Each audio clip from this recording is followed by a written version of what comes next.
Hello everyone, welcome to our latest episode of the Hilltop. I have the pleasure of being joined today by Dave McCoy, who is a man of all trades here at Chaminade. He was a student, has been a longtime faculty member now, has started a lot of programs on campus and involved in a lot of ways. So we got a lot to talk about. Thanks, Dave, for joining me. Well, I appreciate you having me here. So let's start though. How many years sort of back on campus on the faculty is this for you now? This is year 33 as a faculty member here at Sounds good. Chaminade. And I know I alluded to there, and we'll get in more detail into them, but just a quick off the top, what are some of the positions you've had? You're in the middle school PE right now, but what else have you done? You know, I was brought on campus as a physics and math teacher my very first year here. After the first year, the physics part left, and I stayed on as a math teacher for 20 years, and then switched over to PE the last 13, 14 years here. Gotcha. Sounds good. So you've seen all different sides of the campus. I have. So I'm interested in learning more about that. But let's go back to the beginning where we usually like to start these. Let's talk about young Dave McCoy. What was early life like for you? Are you a lifelong St. Louisan? Talk us through some of your early days. So January 3rd, 1968 was the day I was baptized at St. Peter's in Kirkwood. And I was the fourth of 5 boys. And that's where life evolved as a Catholic family. My dad and mom, we lived in Kirkwood across the street from Merrimack Junior College. And you could pretty much find us in Kirkwood. That's where we were. Besides that, my dad was a city kid from Cleveland. And so we went down to the city all the time, visited different places. He loved going to the botanical gardens and things like that down in the city of St. Louis, which I still love to do. I think we have one of the best cities in the country. Unfortunately, we get a bad rap sometimes. But sure. So we were in Kirkwood, and we were parishioners at St. Peter's, and so that's where we were. But my dad had 5 boys, and my mom stayed home, and to keep us all busy, it was sports 24/7. We all played soccer, hockey, baseball year round. And Dad coached. Dad was part of the athletic association at St. Peter's. He had the keys to the rink at Kirkwood because we were involved in the hockey program there. He had keys to the lights at Kirkwood Park because some night he'd be umping a game, and the guy who ran the park, who he knew because of all the guys, he would be closing down the park at night. So that was my life growing up. I followed him wherever I could go. I had 3 older brothers. I was the epitome of a gym rat, but on the ice rink, on the playing fields, wherever I could, following my older brothers.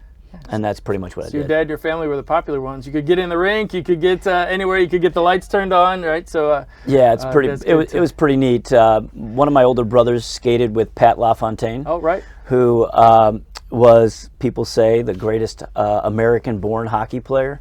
And he mentioned my dad because of the rink stuff in his Hall of Fame speech. Oh, really? Wow, that's awesome. Yeah. Very cool. So what's your connection to Chaminade? How did you end up here? And when did you come here? Was it middle school? Or? So, no, we all went through St. Peter's till 8th grade. The story goes, my 3 oldest brothers were all at Vianney. One was a junior, one was a sophomore, and one was a freshman. The sophomore left in the middle of that year to go to Kirkwood. And then the freshman, when my dad was asked to be the hockey coach here at Chaminade, left Vianney and came here. At that point in time in Chaminade history, the principal and the president of Chaminade were going to cancel the hockey program because they were having more fights a game than goals a game. And so one of the guys whose dad was the director of hockey at the time, his son was playing for my dad at Kirkwood's midget program. And so they asked my dad to come up. And so he said yes. And his yes to that was really his yes to still staying connected to the church. I know that sounds funny, but his whole life was, how can I help others? And that's what I try to model after, is him doing that. And so that's how we got to Chaminade. And then 3 years later, my dad asked me if I was going to choose Chaminade coming in for the entrance test, because I was going to be his only goalie the next year. So one of two goalies. So that's how I ended up. I mean, really, my dad being asked, and then sports. That's how I ended up at Chaminade. So what was your dad? Did your dad play hockey as a youth too, or I imagine at that time there wasn't a whole lot of organized hockey. So when he was a kid. So how did he get into the game, and how did he get you guys into the game? So really, he was a avid fan. In Cleveland, there was the Cleveland Barons, and he would go and watch their games all the time. He was a kid, when he was 11 years old, he had rheumatic fever and was bedridden for a year. Wow. And the nuns came and tutored him. He read the whole encyclopedia. And then he was asked to skip a grade 2 years later. And so he was always a very smart gentleman, picked up things pretty quick, but he was a fan of sports. When he had rheumatic fever, he scored every Cleveland Indians game by the radio. Interesting. That year. Cool. And if I had to guess, some of those probably would have been worth some money because there were some Hall of Famers back then. Amen, amen. Yeah. You had the original scorecard. Yeah, so, I mean, he just, he was a fan of the games, and then getting us involved, and then knowing that he wanted to stay involved in it and just giving kids the opportunity to do that. I mean, there were times when he wasn't even coaching our teams. He was coaching other teams because they needed a coach. You know how it goes in CYC sports, right? And so that's just how he kept us busy, how he helped other kids, and that was just sort of a passion of his. And I think it's so interesting, and certainly you are a model of that in the way you talked about. He wanted to, that was his faith, right? Serving other people and doing it through sports was his faith, right? It doesn't, not to say he didn't go to church or anything, but you know what I mean? It's not always going to church, right? There's lots of ways you can live your faith, and we certainly see that here at Chaminade, and he's a great example of that. Yeah. Interesting. So what was your early days at Chaminade like? Did you know many guys that came from St. Peter's with you, or? So there was only one other guy at that time that came with me from St. Peter's. There was a big St. Gerard group that came all the time and has been for years. A few Mary Queen kids, but there was only two of us from St. Peter's at the time. There weren't a lot that were coming each year. But when I came in, I was fortunate to play soccer, and so you get into a sport your freshman year, first semester, and so you automatically have those group of guys that you know. And then I had been practicing with the hockey team for the last 2 years, every year, with my dad going, and I'd be on the ice. We would do breakout drills, and my brother and I would forecheck. And so I knew all the hockey guys coming in. And so that was comforting. But I will say this, Chaminade was challenging for me.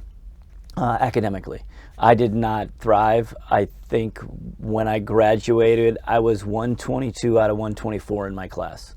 But I will say this: those first couple years I struggled, and then by my junior and senior year, I was on second honors and getting A's in my math classes because that was sort of where my passion was. In terms of that, but I was not a strong reader and academically, and we read a book in like three of the, probably in history, in religion, in English, of course. You read a book every quarter when we had quarters, so you were reading a lot here. So Chaminade was challenging, and so I struggled a little bit. But it was so well worth it. Good. And so was it some people that helped you? Was it your own maturation in terms of what got you to the point where you felt like you were succeeding later in your career? Are there any personalities around here, or what was that like? How did you get there, I guess? Well, I will say we've always had just amazing teachers here at Chaminade. My math teachers made me fall in love with the numbers here, so that was a strong suit of mine. So I could feel comfortable in that class and feel some confidence and really enjoy that. Brother Jim Eppie was one of my teachers in Algebra 2 Trig at the time, and I really enjoyed his class and just how he made the numbers just come alive and work for me. But then in terms of the English, I wasn't a great teacher, but sophomore English with Jim Gerker. If you've ever had that class, he made the words come alive. It was so great. You did at this time of year, just before Halloween, he would do like the Fall House of Usher, and he would do the Black Cat, and he had these old records that were narrated, that were the stories narrated by Vincent Price. Oh, wow. So you know that old voice, Yeah, right? great voice. And so even though I wasn't great at that, he made that come alive. And then we would do it, the Transcendentalists, and he made that come alive for me. And I love the outdoors as part of my life these days. That it continued, but it was just amazing how that happened. So even though I wasn't a great student, they really made me want more in the classroom from everything that I did. Good. So back to Brother Epi for a second. Is Brother Epi the same when you were here as to 2024 Brother Epi, or is he a different guy? He'll tell you that he's slowed down just a little, not much. Not even what he does, but so he started coaching my junior year. They just started a freshman soccer team. Well, the other thing that he did on campus every day after school, he ran 4 laps of campus every single day. Oh, wow. I hadn't heard this one before. He exercised every day. And so my brother Tom graduated with his brother over at Vianney in 1980. And Jim was 2 years older than those guys. And I had known sort of his prowess a little bit. He was on a state championship soccer team over at Vianney. And so I had sort of known the name, but his intensity and his drive, just amazing, even back then. And he had a lot more energy back then, so you can imagine what it was then. For sure. Yeah, there's certainly those words I would still talk about him today: intensity, drive, for sure. So you obviously were continuing to be involved in sports here at Chaminade. What were some of maybe the highlights of your sporting career here at Chaminade? Probably the best soccer team I played on was with the guys a year ahead of me. My sophomore year, we won the old CAC tournament, right? That had all the Catholic schools at that time, probably about 15 of them, right? And so we won the sophomore division of that. That was a great tournament that we had. And then my junior year, playing with all those guys again, they were a great group. We had 5 guys go on to D1 soccer, and playing with those guys was pretty special in all that. And then my senior year, we weren't expected to do much, but we beat CBC, who ended up, I think, winning state that year in the Granite City tournament, which was this big tournament that they had every year. Yeah, that was a powerhouse tournament for a long, long time. So we beat them in the tournament. That was a big deal for us. And then hockey, my freshman year, maybe the reason I didn't do so great was because we really did only have 2 goalies in the program. And my dad coached all 3 teams. When Father Osborne and Brother Peter Lair asked him to do the program, and he was going to set it straight, he took that upon himself to do that and coached all 3 teams. So that meant every night of the week, he and I had, because I was the goalie for both JV teams and the backup for the varsity, we had probably 9 or 10 events each week. So there not much time for studies. There was not much time, and I didn't mind it. Yeah, exactly. But no, that was a great year. Spending so much time with my dad and going through all that and seeing and doing that was just a great thing. And then playing for him all 4 years was pretty amazing. What were you involved in other stuff on campus besides sports, clubs, organizations, that kind of stuff? Or? So I was not. I didn't get involved in a lot of other things. I was sort of a sports kid, and that was my focus. But then, I didn't do a lot on campus. I rode bus 49 back home after school. My dad would drop me off. I was one of those kids that was in the atrium probably at like 7 o'clock because my dad's office was around the corner. And I rode bus 49 back down Lindbergh and got off at Central Hardware in Kirkwood and walked to my house. And so I didn't do a lot with guys here. And like I said, there weren't, besides in-season type of thing. And so I didn't really get involved in a lot of other things. Yeah.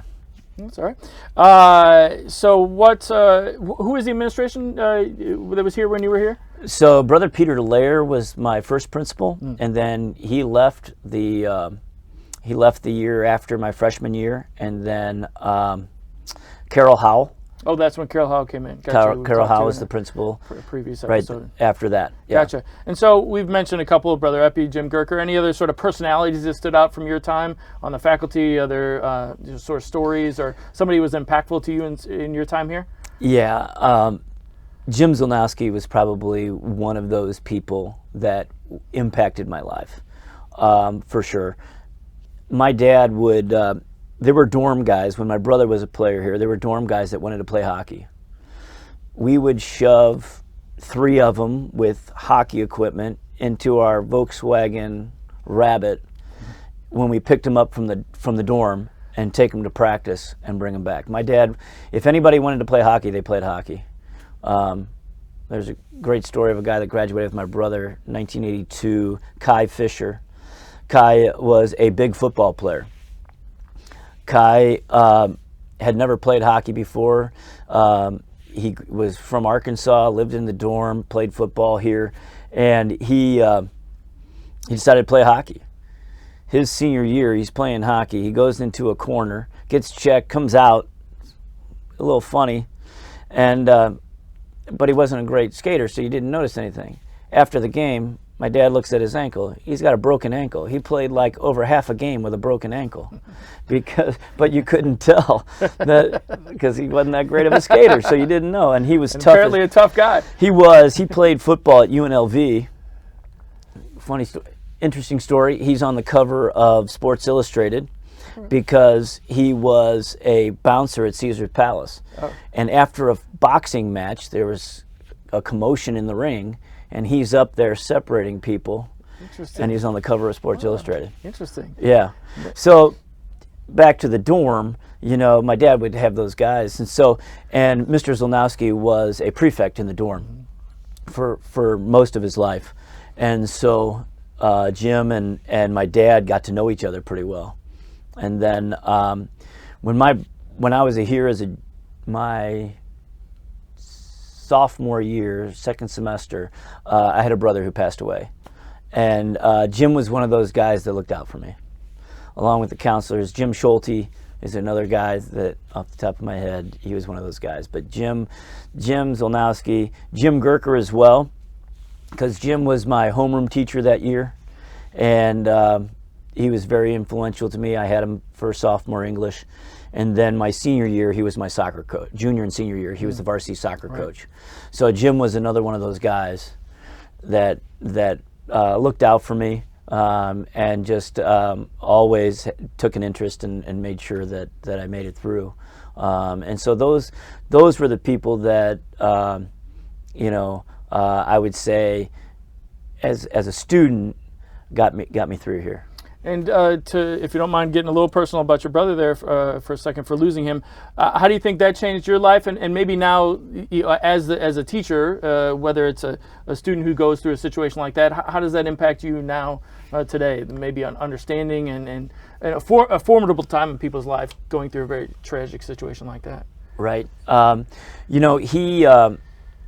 brother was out in California at the time. He was the one that was sort of always in trouble with my parents and that type of thing, and didn't go to college, but really was finding his path. It was and really at the point of where he was just like figuring out what he wanted to do with his life as a chef out in California. And unfortunately, he had bought a motorcycle to get back and forth from work. And so he one night late, they think he fell asleep, whatever, and died on a motorcycle. So in terms of that, I didn't get my license until I was at least 17. I was a little leery of it, of driving and that whole thing as a student. So I didn't do that. Not that we had an extra car at home that I could drive anyway, but at that time. And so, that was just something. And then just my relationship with my mother. Obviously, if you ever lose a child, you're never the same. And so just looking out for her all my life. I think I stayed in town for college because of that. And just sort of was there for her throughout my life. And so being there for students who lose somebody and that type of thing, I'm always looking out for those kids.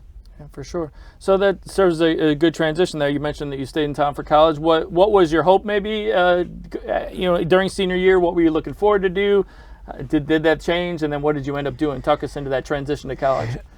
So, my parents didn't have a lot of money, and my brother who graduated from here in '82, he found a way to go to college by going to West Point.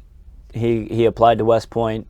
He got the appointment through Congressman Young here in St. Louis, and was able to go to West Point and sort of set his path in college. The rest of us sort of found our own way. And so, I had looked at colleges. There was a guy here in town from up in Illinois that was looking for soccer players and talking to everybody at all the Catholic schools. It was a Catholic university.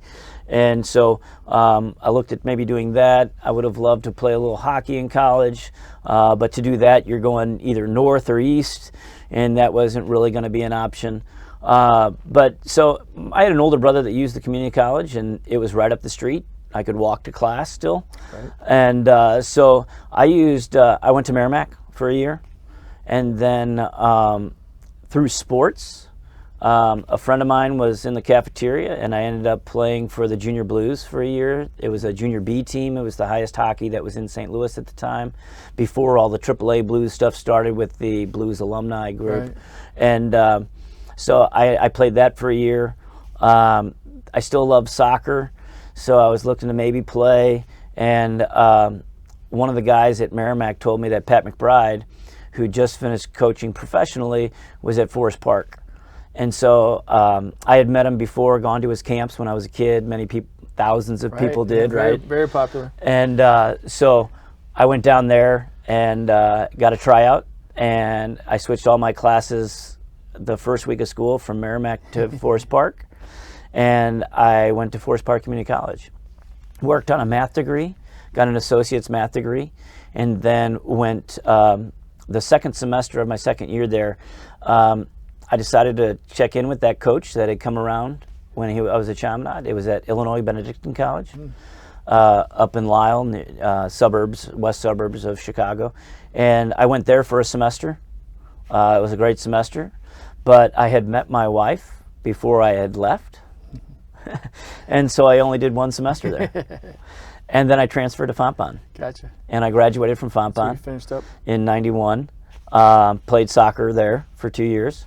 Had a great time doing that. At the time, they were transitioning from NAIA to D3. We had a really good team. Enjoyed doing all that. So you got to still play soccer, still do your sports pretty much all through college, right? I did. I was blessed to play soccer all the way through.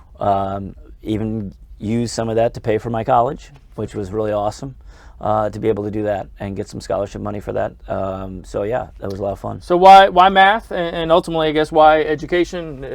Was that your anticipated path in college, or did you thought you might go into the business world? Or no, it really was mathematics and teaching. I mean, those were the two things. My dad's later career life, I think, put me into that because of the time he spent at Chaminade coaching hockey. It probably hurt his career a little bit, and he spent so much time doing it that was less at the companies that he was working for. And some of them were great about it, but the one that he had been with for 22 years, he got overlooked for some promotions and things like that. And so he moved on, and then when that happened, and then it was a culmination of when my brother passed away, and so I just saw some of his struggles later in life in business, even though he had a great career at a great company for a long time. And so I just decided that, if I wanted to do sports and I could teach mathematics and work with kids, I just thought that was a neat thing to be able to do. For sure. So where did life take you after Fontbonne then? Did you jump right into a teaching gig? I did. Part of that, in terms of that, I was doing student teaching my last semester at Fontbonne, and at spring break time, my wife Jennifer and I got married. So as I was finishing college, And so you come out and you start hunting for teaching jobs.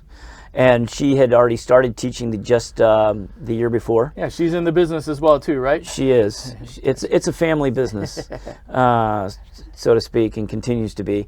But so I started looking for jobs, and I had done my student teaching out in Rockwood, and I thought I was going to do public schools, and my wife was in Rockwood. And nothing happened. I got some interviews, nothing happened, and I ended up at Kennedy, asked me to teach math there. Gotcha. And so I taught one math year at Kennedy. They were not the highest, the Archdiocese is not the highest paying school group, if you will. And so I kept looking, and I came back, and I kept on talking to the people here at Chaminade if anything opened up. And that first year after being at Kennedy, that summer, Jim Gurker gave me a call and said, hey, my physics teacher that taught me, Gene Jackson, actually passed away in June. Oh, wow. And so they lost somebody at the last minute, unfortunately. He was a great man, great teacher.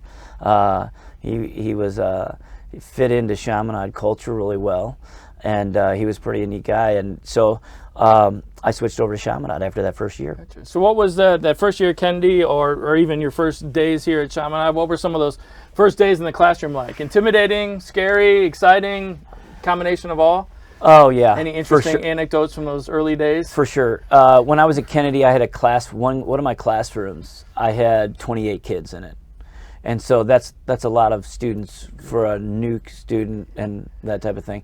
You know, if you look back at the pictures, I probably look 15, you know. So I was going to say, you're not much older than the students at that day, right? That day and age. And so I wore a tie every day, you know, just to try to distinguish myself from a student and being the teacher. And, you know, when my first year's teaching here, I was teaching guys whose older brothers graduated with me. Mm-hmm. You know, Chaminade has that rich family history right here.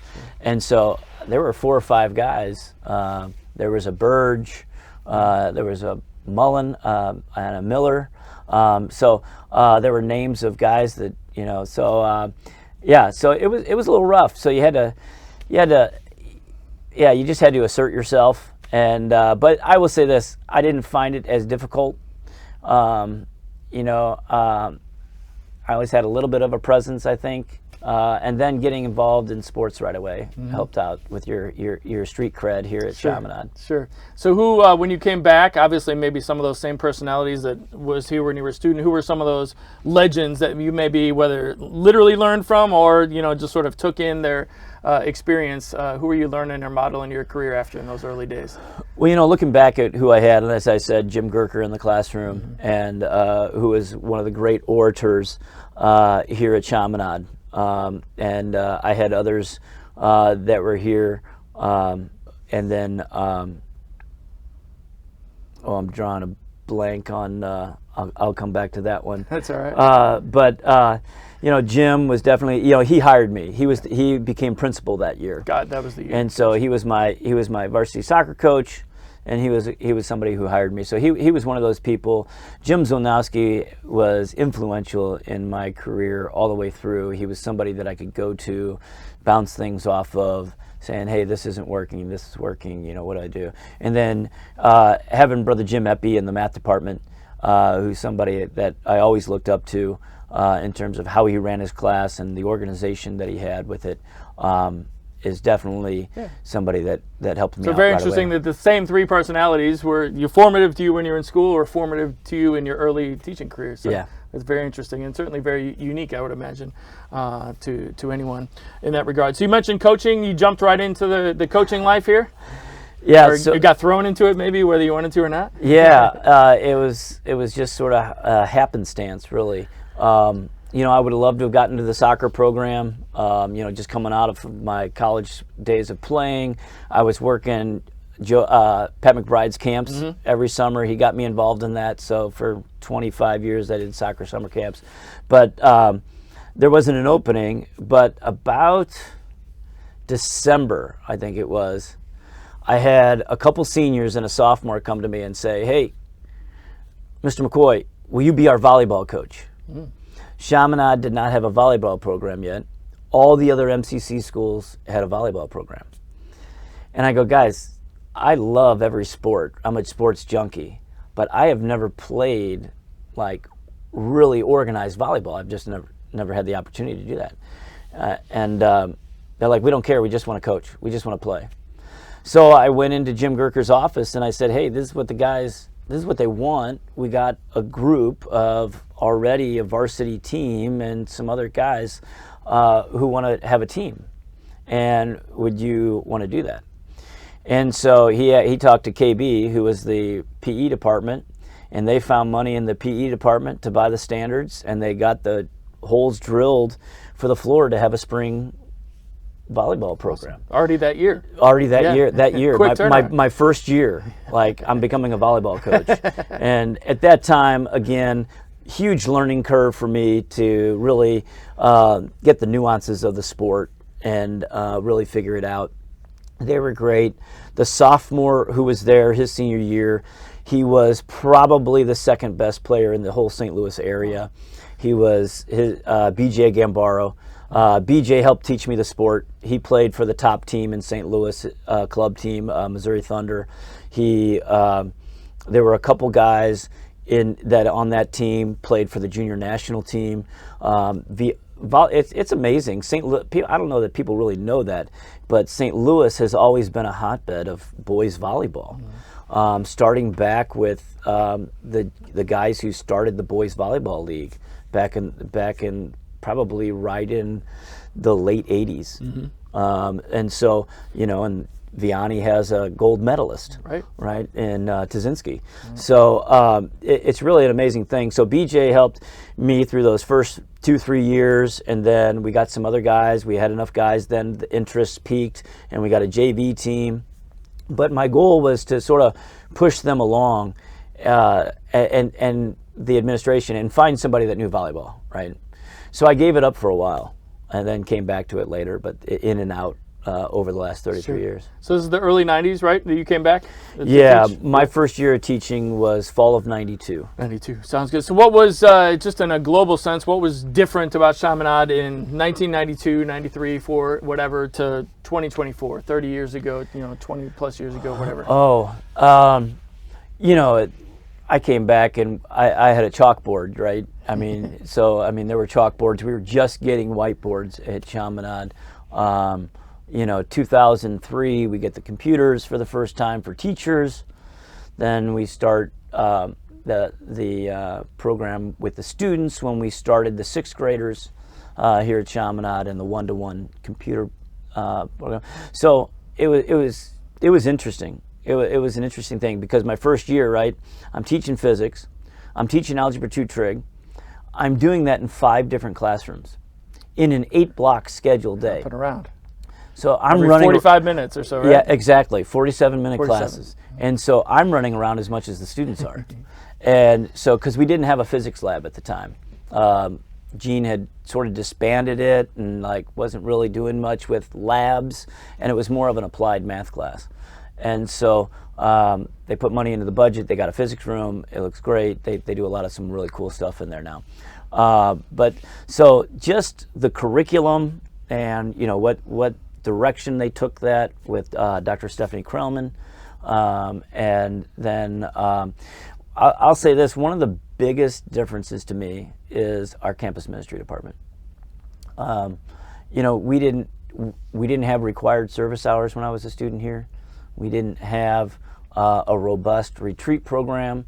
I do remember my junior retreat. That was the big retreat at the time, was your junior retreat out at the Marinist Retreat Center. That was the big one. But besides that, campus ministry, and we went to, the thing I remember is we went to church on holy days, right? Because we always had school when everybody else was off, and but that robust campus ministry program and what we're doing with it today and continue to do with it in terms of leading kids in their faith is probably one of the biggest differences throughout. There's been some other things that I've been blessed to be involved with as well, like the house system. Right. Let's stay though on campus ministry and the service aspect. Certainly, one of your things you're known around here is your work with Father Dempsey's and your partnership and your commitment to that Saturday morning breakfast program. Tell us a little bit about how that evolved, how you personally came to find that calling, and how it's came to be involved here at Chaminade. So about my third year in the house system, I'm a dean of the O'Donnell House. I was one of the original deans. I had been in charge of student council before that with Andy Seward. And my name gets pulled out of a hat to go to Australia. Oh, gotcha. And to see St. Joseph Gregory Terrace and their house system, and we went to 4 or 5 other schools. So is that literally the way they picked the people, out of a hat? Out of a hat. Bob Murphy and I got Gotcha. our names picked, and so we went over there. And one morning, I went out on Big Brekkie. Big Brekkie is their service program that they do every single day of the year. They have a van on campus that has a grill in it, a Barbie, if you will, and they go out and feed the homeless on the streets of Brisbane every single day throughout the year. Wow. Theirs is a little different. They have so they have 14 teams. So every 2 weeks you have your day that you go out, and it's real simple. They cook an egg, they cook sausage, they put it in a bread, and they hand it to the guys. And that's how they make an impact in the city of Brisbane. And so I came back from that, and I was so gung-ho.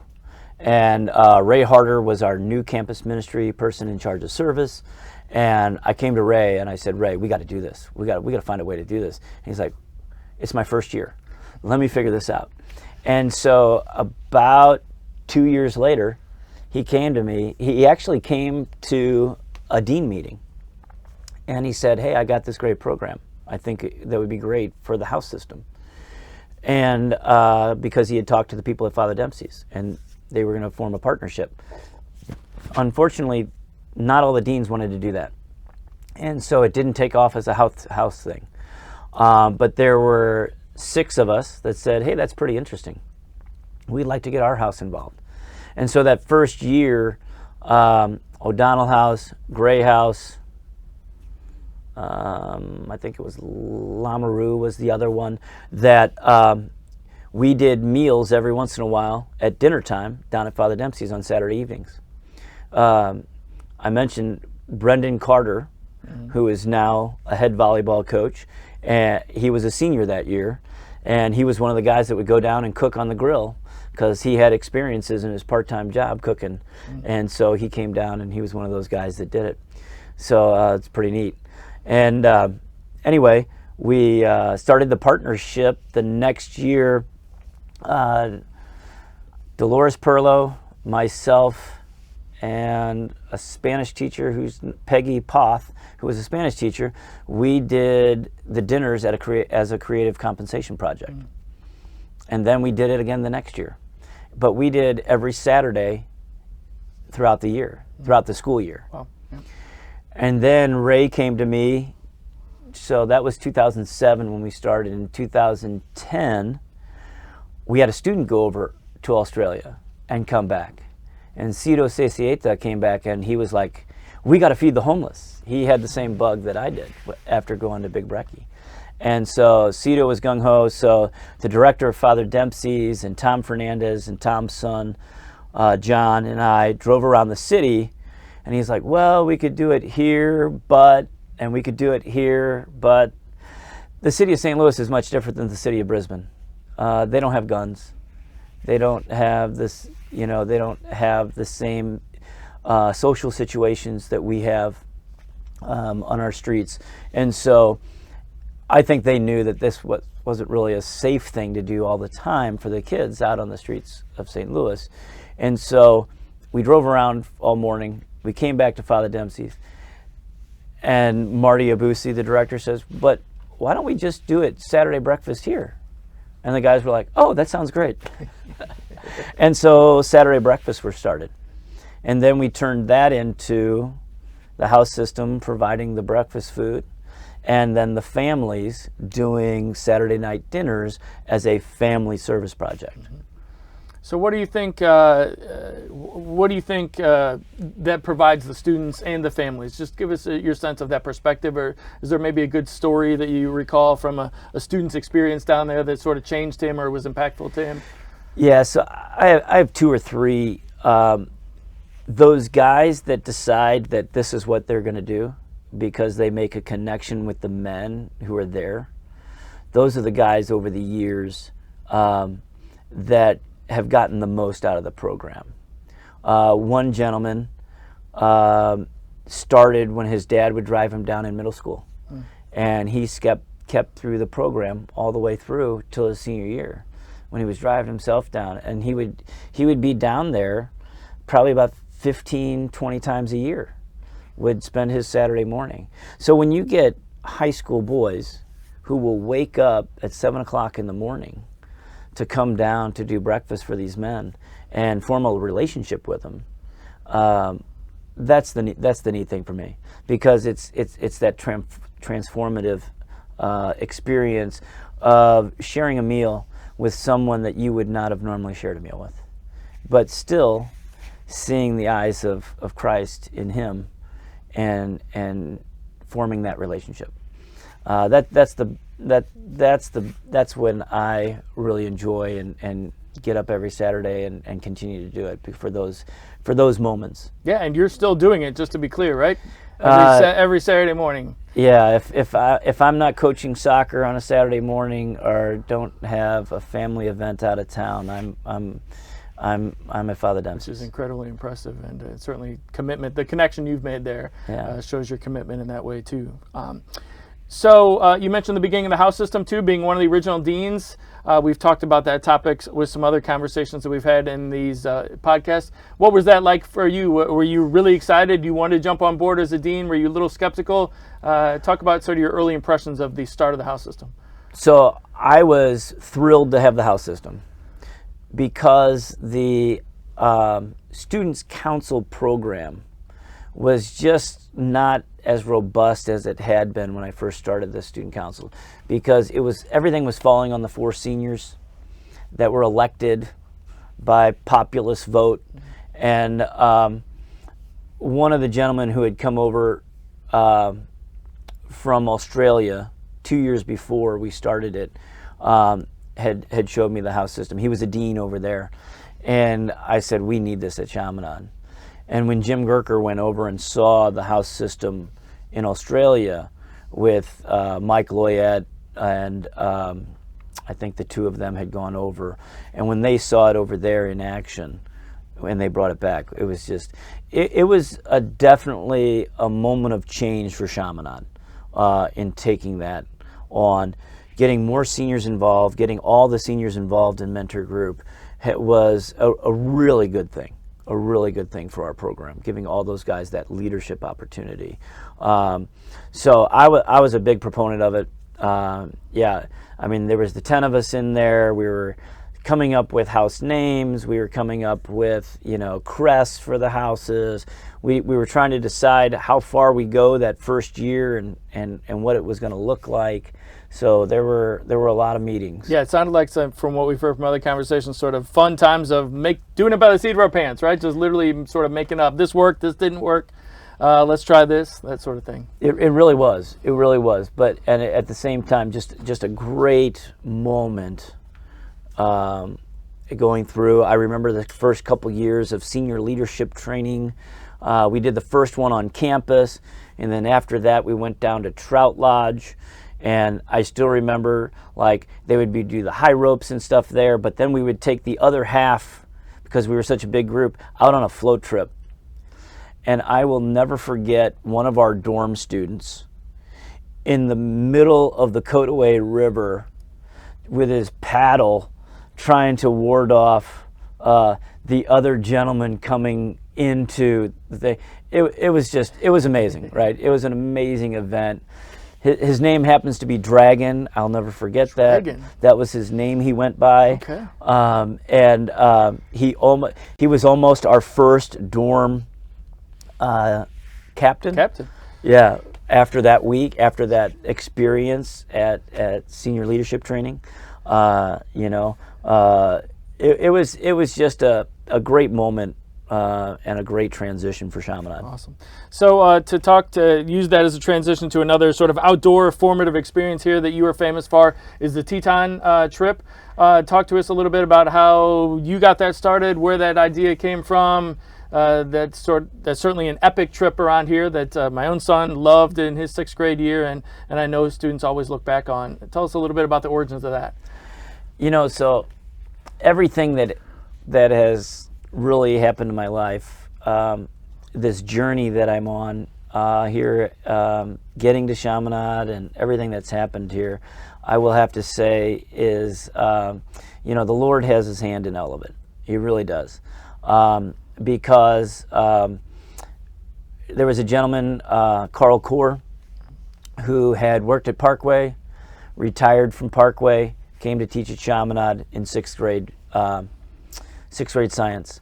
I moved from 7th grade math down to 6th grade math about 2 years later, and so that's like 2005, right when I went to Australia, and I had seen what they did over there. The Australians had a outdoor education center outside the city of Brisbane, about an hour, not quite the bush, but close, and they took their kids to that, and I thought, wow, that's incredible. We didn't have anything like that, but so my son was going to be a 6th grader in 2007, and I went to Carl. I said, hey, you used to run 5th grade camp in Parkway down at Lakewood, which is the YMCA camp. And I said, hey, we need a 6th grade camp. A lot of the public schools do it. A lot of the parochial schools are doing it in the Archdiocese. We need it, and it would be great to have our kids bond. And he said, well, let me check into that. I'll talk to my Parkway people. And it took about a month or two, and then he came back with, well, how would you feel about going to Wyoming? And he just came at me with that out of the blue, right?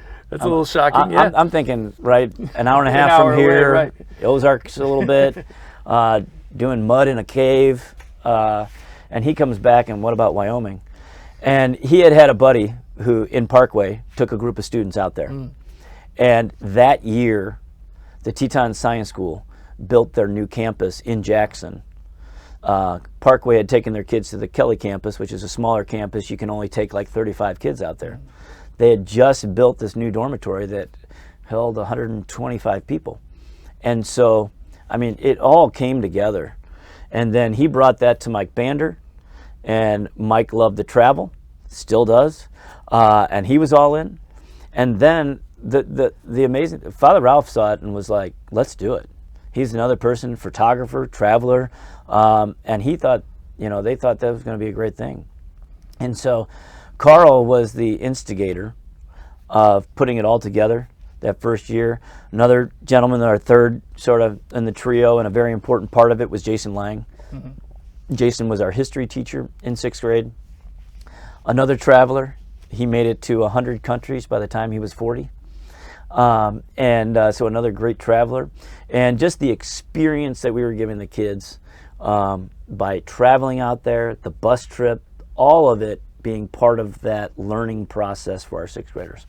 And so it took off, and we just keep tweaking each year and having a great time. So same kind of question about the Father Dempsey's experience. What do you think the boys, the 6th graders, get from that experience, or what's a story or a click that you've seen happen out there in Wyoming? Yeah, so it's about fostering that independence and that in exploration type of thing. It's all new for many of them.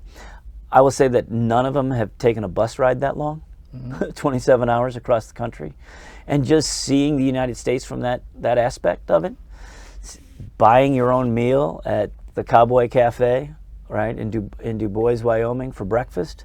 All of that transition, getting up every morning, getting to breakfast, packing your own bag, hiking in the wilderness each day, and using that as your classroom, you can't help come back a little changed, a little more grown up, a little something when coming back from there. Awesome. And that whole appreciation. One story, we had I was talking to a dad after we went on the trip. About a year, his son was an 8th grader. We were sitting in the gym. We were at a basketball game. And I said, hey, how you doing? And he's like, you're never going to believe this. He goes, I don't know if you knew this, but we have property in Montana. My son never loved going there. He goes, we go to the Teton. You go on that Teton trip. And now he's planning our family trip out there, and he wants to go 2-3 times a year after going out there. Awesome. It's just, you know, it triggers that experience, that fosters that sense of adventure in kids, you know, the boys. I'll steal a line from the gentleman who started scouting. You know, a day in the woods is like a week in the classroom, right? And I think that it's that type of experience that the boys come away with. Awesome. So to jump back to your teaching or in the classroom a little bit, you're now 6th grade PE. How did that transition happen? You started out teaching physics and math. What's sort of trajectory, and why'd you make the switch? Was it your choice? How'd that come about? 2008, 2009, right after the recession, our numbers were low for 6th grade. We had 54 students, I think, that year in 6th grade. And so myself and Tim Gavain, you know, they were down. Chaminade was trying to downsize and take care of all of us at the same time, which they did a great job of doing.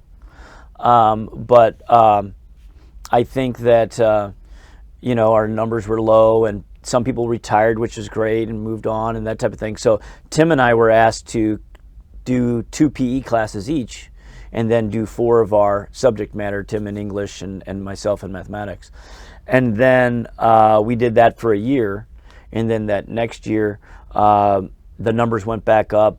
We had enough kids to have a full schedule, and they sort of told me to, hey, PE sounds good.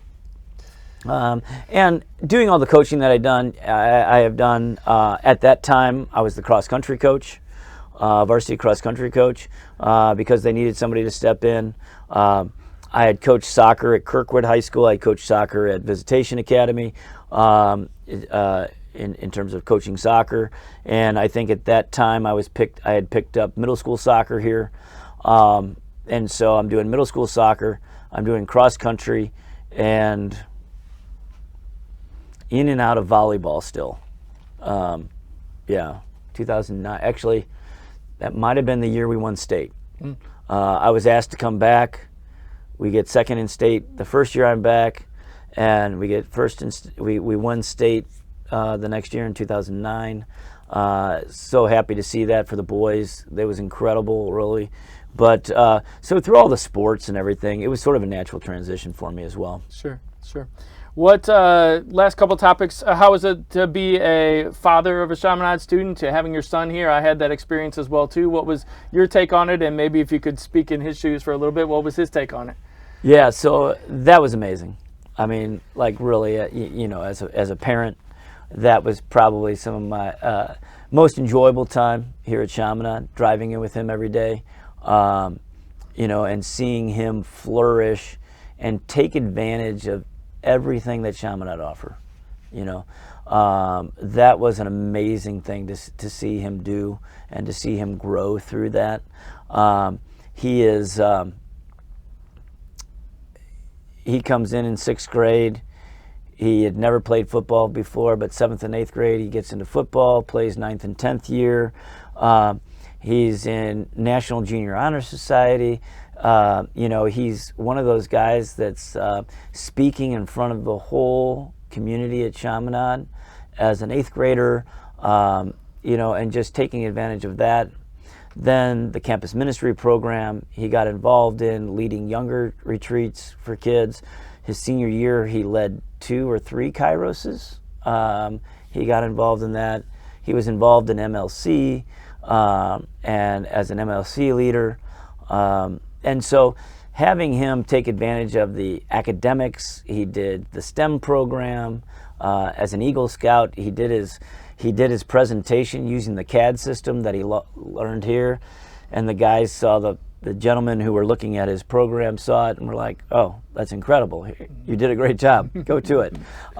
So seeing everything that he was able to take advantage of here at Chaminade, the academics, the campus ministry, the sports, his senior year, he was a house captain. And so got involved a little bit with me on the theater side even too. He did his senior year. Exactly. So yes, he and Carl, his buddy, exactly. They got involved in a play, in the musical. Right. You know, just enjoying it, finding his friends through all of that. You know, there was ups and downs. You know how it goes with kids and finding their niche and their group. But he really found that by the beginning of his senior year, and just sort of flourished through all of it. Sure. Found the university that he wanted to go to and did all that. Yeah, he's one of those guys that stands out to me that really embraced, as you said, the whole Chaminade experience. I think that's one of the things that certainly I'm biased, or we're biased about. You know, they here at Chaminade, students can do everything. They don't have to just be a soccer player, just be a football player, just be an actor, just be a campus ministry person. Like, you know, we're small enough that we need everybody to do everything and want everybody to do everything as much as they can. So, and he was a perfect example of that. No, that is one of the blessings here at Chaminade. You know, those 5 characteristics of Marinist education that we talk about, right?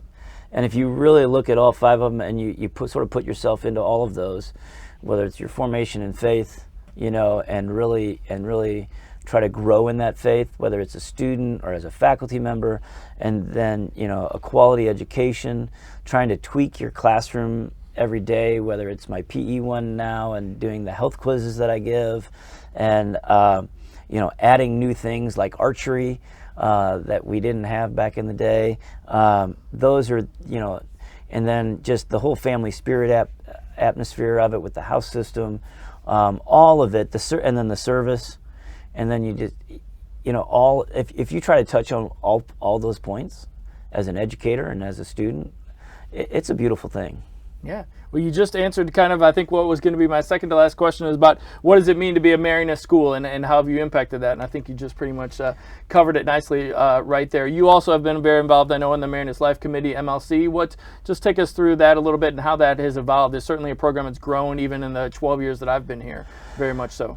Well, you know, Andrew Schmidt, well, the Marinists nationally have a really strong program that they've had for years now. I mean, even I don't know that we were involved in it back then, but you know, when I came back as a student, it was out there. I knew some educators at other schools that used it, and then Andrew Schmidt really sort of took it on, and has been, you know, much like Father Dempsey's. You sort of need that person that's going to be the proponent of it throughout to really sustain it, and Andrew's been that guy. Throughout, making sure that it happens, and we get guys to go to the summer programs that the Marinists offer and the training programs that they offer, and then bring it back to campus. And then, you know, he's been able to expand it over the last few years with Chris Shaver and with Mike Massa, who have jumped all in. And, you know, Chris and Mike take the kids out to California every year. And then Andrew and I did it for 3 years. Keith Mugg has been the middle school person, and now Bobby Tall is the middle school person. But they take guys to Dayton, and so through that leadership of those great adults and training of the juniors and seniors, and then the students, you know, helping the formation of the other students here at Chaminade. It really has built to just an amazing program here on campus that supports what we do in campus ministry, that supports what is happening in the religion classrooms, the theology classrooms in the high school and middle school.